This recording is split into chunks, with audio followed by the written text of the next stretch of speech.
नमस्कार दोस्तों, कैसे हैं आप? आशा करता हूँ कि आप काफ़ी अच्छे होंगे।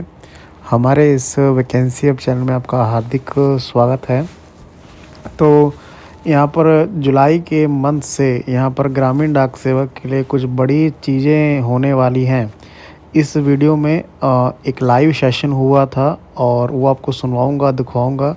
पूरी स्पीच और पूरा यहाँ पर वीडियो है और इसको आपको देख के समझ आएगा कि हाँ, जुलाई से मतलब डिपार्टमेंट कुछ मतलब जो जीडीएस कर्मचारी हैं, पोस्ट के कर्मचारी हैं, उनके साथ एक बड़ा कुछ करने जा रहा है और उसको भी बताया गया है कि ये गलत है कि सही है। तो पूरा वीडियो देखिएगा आप पूरा अंत तक। अंत में एक बड़ी अनाउंसमेंट भी यहाँ पे इस वीडियो में है, तो पूरा खबर देखिएगा।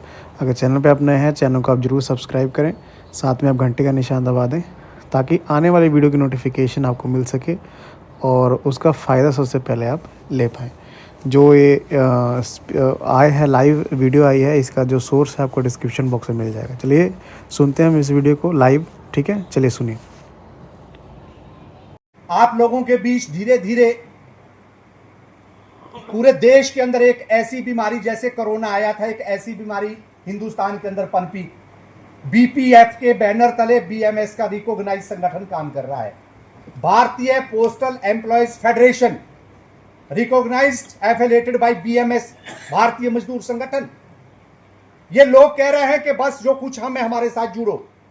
अरे मैं इनसे 3 क्वेश्चन है, मेरे भरी सभा में क्वेश्चन है। ये तो आज ब्रांच लेवल की हो रही है। अगर इनमें दम है, मां का दूध पिया है, तो हमारे साथ ऑल इंडिया लेवल का है, हम चर्चा करने के लिए तैयार हैं। आज पूरा ब्रांच बिलासपुर एक लाइन का रेजोल्यूशन पास करता है कि कल से ही हम बीएमएस के बैनर तले चले जाएंगे। लेकिन 2016 से लेकर के जो हमारा पेंडिंग एरियर है जुलाई 2018 तक का, किसकी सरकार के टाइम का पेंडिंग है? देश के अंदर 2013 से बड़े यशस्वी प्रधानमंत्री नरेंद्र मोदी। मित्रों, किसके यशस्वी है? आप जानो, आपका भगवान जाने, मैं नहीं जानता जी कि यशस्वी है। आप ये बताओ कि क्या क्या कहा था सत्ता में आने से पहले? एक बात कोई पूरी हुई? मैं और आप हो सकते हैं उस विचारधारा के लोग, हम में बैठे हो, लेकिन सच्ची बात यह है, जब हम एम्प्लॉयज फेडरेशन के अंदर काम कर रहे हैं तो हम ना कांग्रेस के, हम ना भारतीय जनता पार्टी के हैं। अगर हम नेतृत्व कर रहे हैं तो आपका नेतृत्व हम आपके साथ कर रहे हैं, आपके लिए लड़ेंगे भाई साहब। 2013 से अंदर देश के अंदर प्रधानमंत्री नरेंद्र मोदी की सरकार है। मैं पूछना चाहता हूं इस समय से उन लोगों से जो ये कहते हैं कि हमारी सरकार है, आप हमारा पेंडिंग एरिया दिला दो। बिलासपुर क्या पूरा हिमाचल, मैं नरेश गुलेरिया के पांव पड़ जाऊंगा। नरेश का भी मैं, गुलेरिया जी का भी मैं विलय करवा दूंगा। कल से ही हम बीएमएस के होकर रह जाएंगे। लेकिन हमारा 2016 से पेंडिंग एरियर दो। किसने खाया 2.5 साल का एरियर? क्यों हमको 16 दिन स्ट्राइक पे आना पड़ा? देश के अंदर क्यों हड़तालें हुई? क्या हमने भीख मांगी थी? पे कमीशन का गठन हुआ, हमने डिमांड की थी कि कोई रिटायर्ड जस्टिस हो, उसकी अध्यक्षता में कोई कमेटी बनाओ, वो आपने एक्सेप्ट नहीं किया। आपने डिपार्टमेंट ऑफ पोस्टल बोर्ड का जो कोई रिटायर्ड सदस्य था कमलेश चंद्रा, उसकी अध्यक्षता में आपने कमेटी बनाई। उसने जो रिकमेंड किया था, हम नहीं मांग रहे हैं बाहर का, हम ये कह रहे हैं कि जो कमलेश चंद्रा ने दिया है उसके अंदर, उसको आप लागू करो। वो आपने लागू नहीं करवाया। कोविड टाइम का 4% डीए जो पेंडिंग है, जो हमारा देय है, किसकी सरकार में पेंडिंग हुआ? ये यशस्वी प्रधानमंत्री नरेंद्र मोदी ने हमारा 4% डीए फ्रीज करके रखा हुआ है, आप उसको रिलीज करवा दो। और जो 12, 24, 26 का जो फॉर्मूला था, 12, 24, 26 का जो आपका 36 का, सॉरी, जो इंक्रीमेंट का जो फॉर्मूला था, जो सुझाया था कमलेश चंद्रा ने, आपको क्या उस फॉर्मूले पे दिया? नहीं दिया। तो किसकी सरकार ने नहीं दिया? मर गए क्या बीएमएस के लोग? कहां है वो बीपीएफ के लोग जो ये कहते हैं कि हम हैं, हमारे साथ जुड़ो? कुछ नहीं है, ये सिद्धांत की लड़ाई है दोस्तों। देश का इतिहास है, ग्रामीण डाक सेवकों का इतिहास है।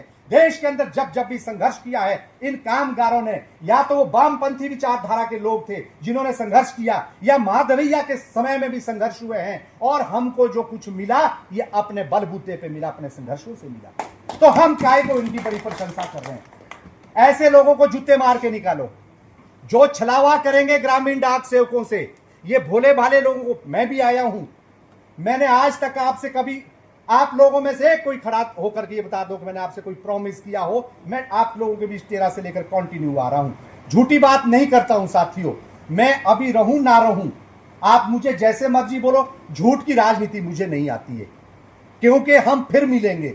जो होगा सबके सामने होगा। संघर्ष हो रहा है, लड़ाइयां चल रही है, लेकिन देश के अंदर आज 6 संगठन ग्रामीण डाक सेवकों के खड़े हो गए।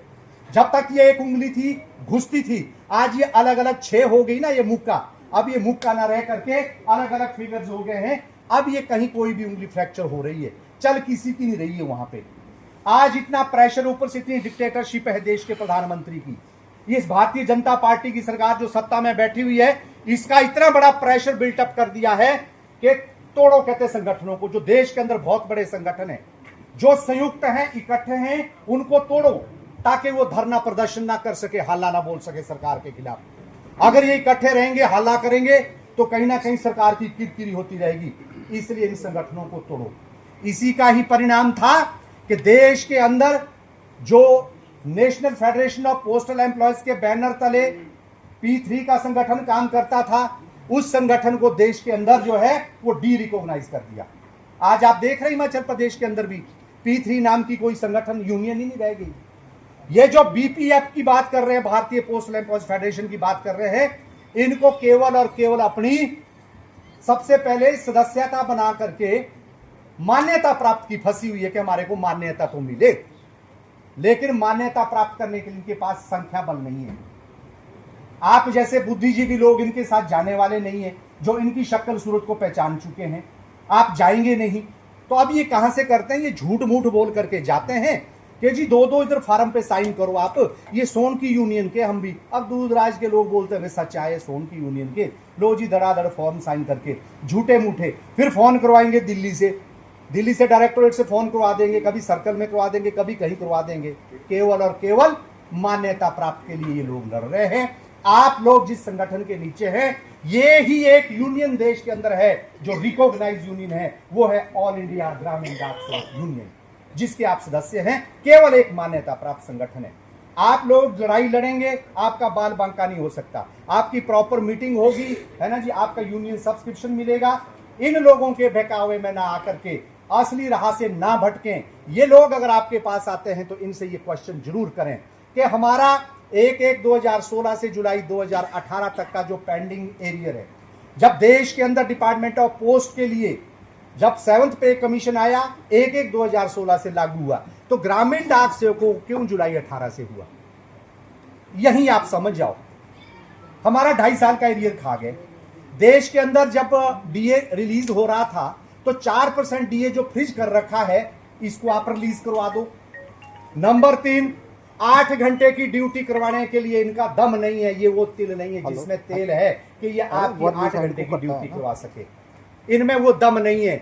हम इनसे कहते हैं 12, 24, 36 वाला जो कमलेश चंद्रा ने रिकमेंड किया था, उस हिसाब से हमारा जो है अतिरिक्त वेतन वृद्धि का फॉर्मूला इंप्लीमेंट करवा दो। हम पूरा हिमाचल प्रदेश क्या इस रेजुलेशन को आप पास करेंगे? फिर करेंगे ना, लेकिन होगा तब जब वो करेंगे, पर वो कर नहीं सकते भाई, वो कर नहीं सकते। वो सिर्फ आपको बरगला सकते हैं, इसलिए आप उनसे सावधान रहो। संगठन की गतिविधियां ये है कि संगठन को मजबूत करो। सोनलाल जी को आप अपना बल दो, मजबूत करो, बोलो सोन जी उठो, चलो, आप आगे चलो, पीछे हम हैं। और शायद ऐसा नेतृत्व तो आपके पास मिले ना मिले। Is a strong personality. इस आदमी में कुछ करने की जील है, मैंने देखा है पिछले काफी समय से काम करते हैं। मुझे फोन कर करके भी कई बार जब मैं सर्कल में था, अब नरेश गुलेरिया जी के पीछे पड़े रहते हैं कि ये होना चाहिए, ये होना चाहिए, शर्मा जी ये करवाओ, वो करवाओ।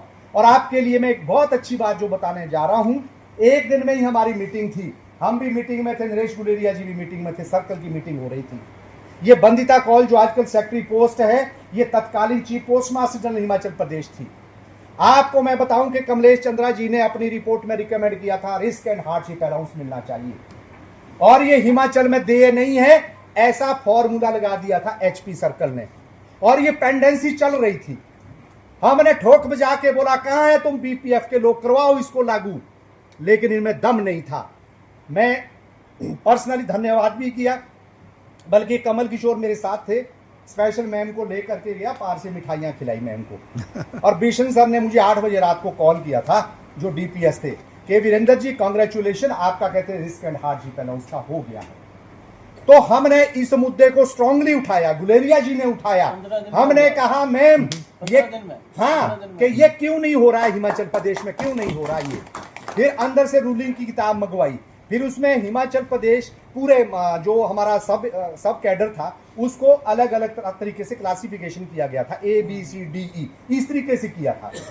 क्या सोच रहे हैं आपके हमको आसानी से मिला? रिस्क एंड हार्डशिप अलाउंस उसका 500 रुपए आपको पर मंथ भी मिल रहा है, 26-27 हजार एरियर भी मिला, और ये 1/1/2016 से लागू करवाया हिमाचल प्रदेश के अंदर। ये ताकत ही मेरी प्रदेश को लेकर अगर कोई लक्ष्मी दत्त नाम का कोई इंसान कहता है या कोई दूसरा है तो हमारा चैलेंज हमारे सामने आए जरा, जिनको ये पता नहीं था कि सर्कल में चीफ कहां बैठता है। चीफ भी है कोई, एक दिन उसके कोई फोन कर रहा था, जी नीचे ही बैठता कोई चीफ, उनको नाम तक का पता नहीं, नाम तो छोड़ो आप। तो मेरा कहने का मतलब है सारे फ्रॉडी लोग हैं, इनसे भी आप सचेत रहें। आप अपने संगठन जहां हैं, जिस घर में हम हैं, हमको इसी में ही संतुष्ट रहना है। भले ये ऊपर घास की झोंपड़ी है लेकिन मेरी अपनी है। आप दूसरों के घर में घुसने की कोशिश करोगे, आपका वो